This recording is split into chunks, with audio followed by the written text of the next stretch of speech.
Alors que tous les jours, nous voyons avec effroi s'agrandir le long cortège des innocents palestiniens assassinés par Israël, alors qu'aujourd'hui encore on compte plus de 100 morts dans la bande de Gaza tués par les frappes israéliennes, je veux vous redire mon respect et ma reconnaissance envers vous rassemblés ce jour à Roubaix et envers tous ces citoyens qui se dressent depuis 1 an et demi contre l'horreur. Lorsqu'il a été interrogé mardi soir sur le génocide des Palestiniens, le président de la République Emmanuel Macron s'est défaussé par lâcheté en disant, je le cite, « Ce n'est pas à un responsable politique d'employer ce terme, c'est aux historiens de le faire. » Je tiens à faire remarquer à Monsieur le Président de la République que certains responsables politiques n'ont pas eu cette étrange pudeur pour nommer le carnage, puisque le président du Brésil, Lula da Silva, a eu lui le courage de parler de génocide, tandis que le Premier ministre espagnol, Pedro Sanchez, a récemment déclaré, je le cite, « Nous ne faisons pas de commerce avec un État génocidaire. »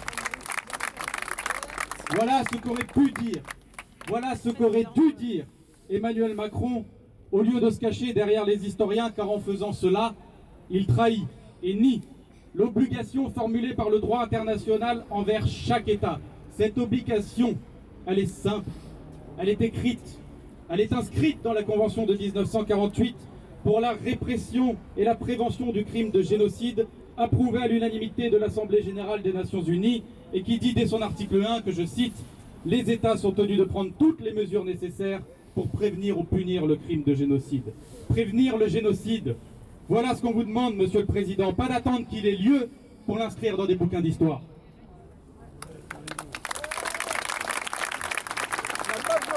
Et puisque Emmanuel Macron attend les discours des historiens, alors je tiens à lui rappeler quelques prises de position d'historiens qu'il aurait pu prendre la peine de lire. Ras Segal, historien israélien, spécialiste reconnu des études sur les génocides, qui dirige le programme d'études sur la Shoah et les génocides à l'université de Stockton aux USA, écrivait le 13 octobre 2023. Je répète, le 13 octobre 2023, un texte sur Gaza appelé, je cite, « Un cas d'école de génocide ». Le 17 avril 2024, il y a plus d'1 an, Amos Goldberg, historien israélien, professeur à l'université de Jérusalem, publie un article intitulé, je cite, « Oui, c'est un génocide ». Le 13 août 2024, Omer Bartov, historien israélien, ancien soldat de l'armée israélienne, qui avait d'abord réfuté l'idée qu'un génocide soit en cours, écrivait, je le cite, « Je suis devenu convaincu que depuis au moins l'attaque de l'armée israélienne contre Rafah le 6 mai 2024, il n'était plus possible de nier le fait qu'Israël s'était engagé dans des crimes de guerre systématiques, des crimes contre l'humanité et des actions génocidaires. » Voilà quelques paroles d'historiens sur lesquelles Emmanuel Macron aurait pu se reposer mardi dernier.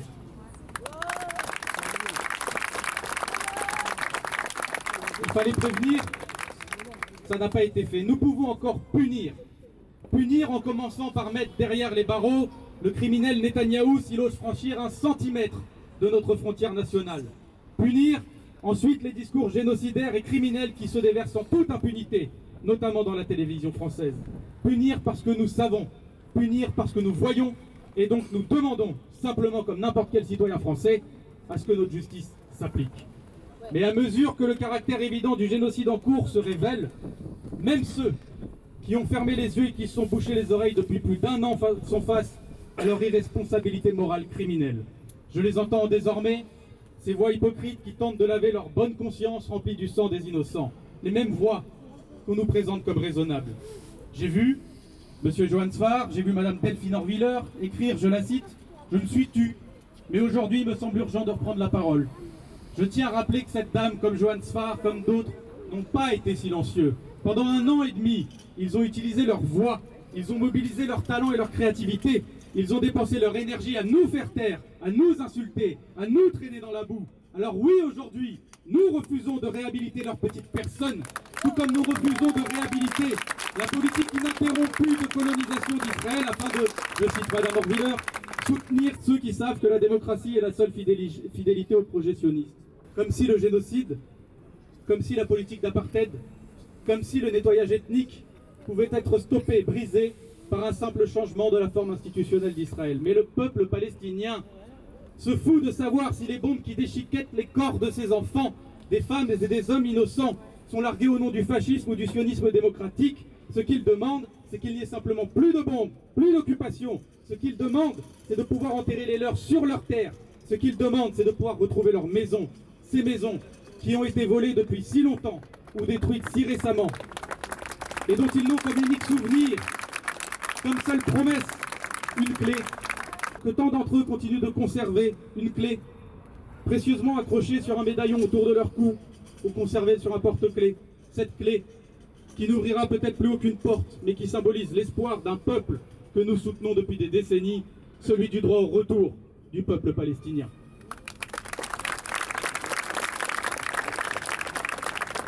Chers amis, je suis bien conscient de l'état lamentable du débat politique et médiatique sur Gaza, de la manière dont les ignorants, les lâches, ou pire, les complices, se déchaînent avec férocité contre ceux comme vous qui osent parler.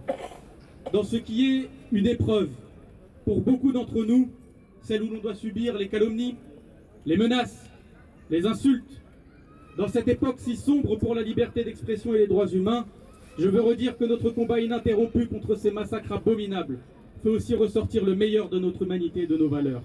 Derrière chaque marque de mépris envers nous, il y a chez nous, en retour, cette estime de la vie humaine. Derrière chaque tentative de nous faire taire, il y a chez nous ce besoin de crier nos valeurs. Derrière l'indifférence et la déshumanisation du peuple palestinien, il y a chez nous cet amour pour chaque vie humaine, quelle qu'elle soit.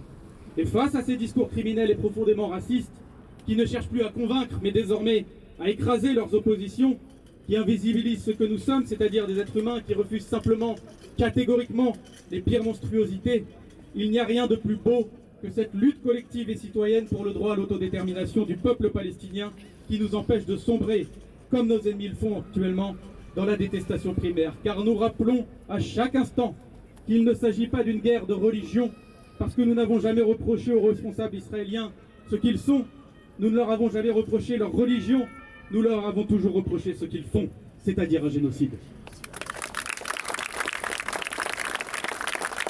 Et je le dis, les responsables politiques qui s'amusent avec une forme de jouissance un peu morbide à faire passer toute dénonciation des monstruosités commises par Israël pour un acte dirigé contre nos compatriotes juifs, que nous aimons comme tous nos compatriotes, eh bien ces responsables politiques participent directement à la mise en danger de nos compatriotes juifs qui d'ailleurs tant n'ont rien demandé et qu'ils les utilisent comme de la chair à canon pour justifier leur complicité avec un régime politique génocidaire. Je pense évidemment à l'extrême droite, mais aussi au gouvernement qui a imposé la semaine dernière, vous le savez, une loi qui, sous couvert de lutter contre l'antisémitisme dans les universités, ce qui aurait été une noble cause d'ailleurs, cherche à faire taire les étudiants qui militent pour la paix et la justice à Gaza. L'hypocrisie de ces dirigeants cyniques crève les yeux quand on voit que la ministre Aurore Berger est prête à dissoudre n'importe quelle organisation un peu critique d'Israël, y compris l'ONG Amnesty International quand elle avait parlé d'apartheid, mais qu'elle n'a jamais rien dit sur l'organisation d'extrême droite nommée l'UNI, dont des membres proches réalisent des saluts nazis devant les universités. Le silence d'Aurore Berger et de tant d'autres, voire même le soutien de l'extrême droite à cette organisation qui a hébergé des antisémites revendiqués, contraste avec leur férocité contre des étudiants qui veulent juste l'arrêt d'un génocide à Gaza. Je dis silence, mais peut-être devrais-je dire complicité, car si la ministre Aurore Berger n'a jamais rien dit sur l'UNI, et si elle n'a jamais demandé la dissolution de cette organisation, c'est peut-être tout simplement car Aurore Berger a été membre de cette organisation d'extrême droite et que son simple silence vis-à-vis de ses anciens petits camarades vaut peut-être complicité. Évidemment, chacun son tour, ça sera probablement bientôt le mien puisque Meir Habib va chercher à me traîner devant les tribunaux pour une sombre histoire à l'Assemblée nationale. Je tiens à vous dire que, comme tous mes camarades, comme tous ces citoyens anonymes, j'arriverai au tribunal avec la classe, l'insolence et la diction d'un homme qui sait qu'il n'est peut-être jamais dans la tendance, mais toujours dans la bonne direction. Et comme dirait un artiste du Val-de-Marne, personne ne peut nous stopper, nous enfermer, personne ne peut nous empêcher de parler, aucune insulte, aucune menace, aucun procès, parce que mes forces décuplent quand on m'inculpe. Chers amis, demain viendra, demain nous appartient. Vive la liberté pour le peuple palestinien.